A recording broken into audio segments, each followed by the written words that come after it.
Hello, this is Caleb Billingsley, and welcome to my Project Portfolio 2 final project. This is my industry case study. Now, I would like to talk about what led me to Full Sail. I wanted to find a school where I could learn to be an audio engineer.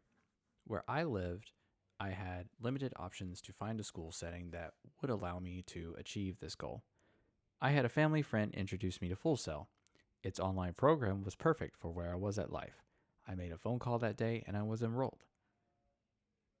I wanted this program because I wanted to learn the technical side of recording and mixing music.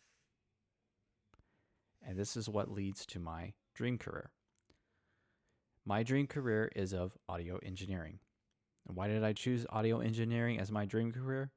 I wanted a career that could take me to many places, that had flexible working hours, be a part of a team of creative individuals, and do most importantly what I love, which is music. An audio engineer has three main tasks in their job, and when it comes to sound, that is capturing, mixing, and producing.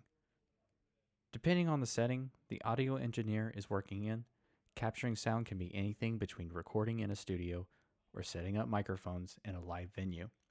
After capturing the sound, the audio engineer will mix the recorded sound using their knowledge of audio software and techniques to produce a final project. In order for an audio engineer to capture, mix, and produce sound, they need software and equipment. So, one of the many required skills is knowing how audio equipment and software works.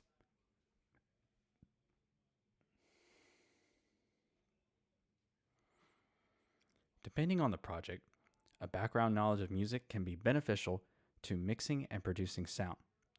A big factor is collaboration and communication with clients and colleagues.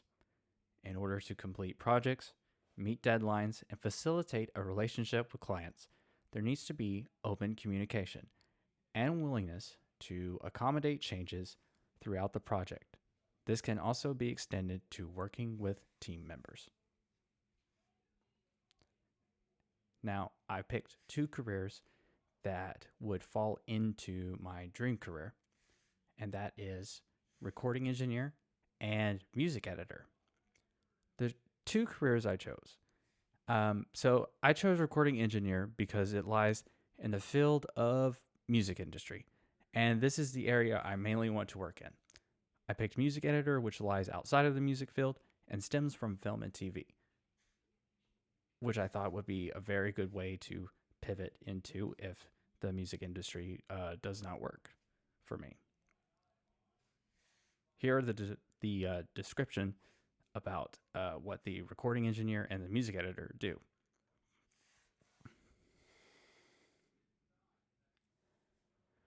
The recording engineer sets up audio interface, microphones, as well as gear for studio sessions. They mix and master sound with computer software like Pro Tools and Logic Pro. They make sure the artist and actor in a recording setting is able to produce high quality sound. They also mix and master audio recording. The music editor synchronizes music into visual media such as movie and TV shows. They correspond with the composer and the director of the TV show or movie. They apply the finishing touches to recordings. The music editor combines music with the dialogue or sound effect that is on the screen. With these two careers, of course, there needs to be some education into it.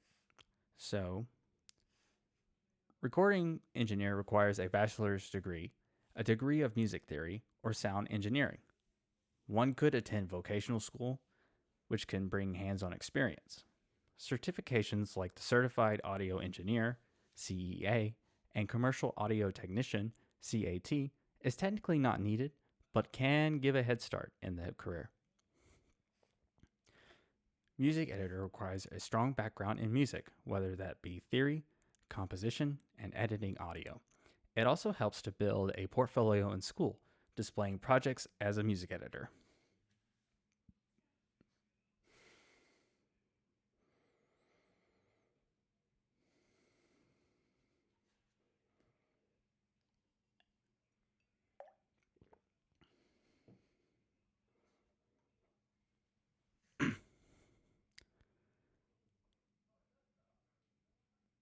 there are skills that are needed for the recording engineer and music editor. Pro Tools is an industry standard in audio production, so that's why it's an important skill to maneuver with the Pro Tools software. Equipment can be very expensive to repair and replace, so the knowledge to maintain the equipment as well as fixing the equipment is an irreplaceable skill. Same with the music editor. You have to require some proficiency in Pro Tools and Logic Pro. So it's important to know into knowing how to communicate with other professionals in the field as well. So networking is a valuable skill. It is crucial to keep your schedule open due to the fact that you never know when you may be needed. Now I will go into the salary information for both recording engineer and music editor. On average, as you can see, the recording engineer makes approximately $65,000. However, determining the amount of experience you have, that salary can fluctuate. And through research, I found out that where I'm from, Arkansas, a music editor career is not in high demand. Therefore, if I were to go in the route outside of music and into film and TV, I would have to travel outside of the state to find a job. In my opinion, the average salary is satisfactory, but as I stay within the career, I may need to be compensated.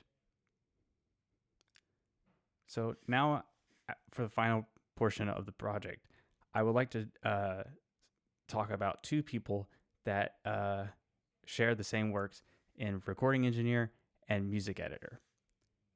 The first person I'd like to talk about is Jalinda Palmer.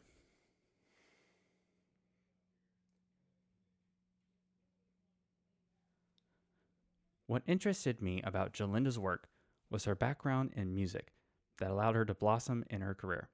This inspired me to do more research into the music editor position because of my own musical background. Jalinda is a music editor in Los Angeles. Jalinda coordinates, collaborates, and communicates by keeping everyone on schedule, working with her team to make edits or adjustments, and completes edits on final projects. I could see myself doing this career because of knowledge of music theory and composition. Another person I'd like to talk about is Jill Zimmerman. She's a recording engineer at Juke Studio in Canada. What interested me about her work was the fact that she never had a narrow set of projects. Her words were, "There is always something new to learn and do," and that's a great mindset to have if you want to be a recording engineer. Jill uses analog technology through outboard gear as well as digital technology on vocals to EQ out unwanted frequencies in vocals.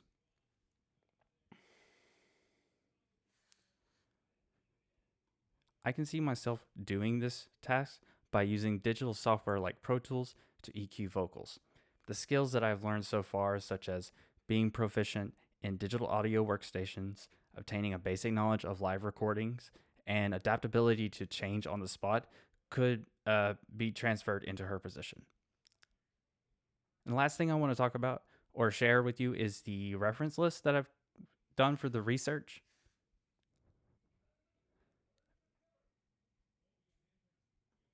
And I want to say thank you for watching my Project Portfolio 2 final project.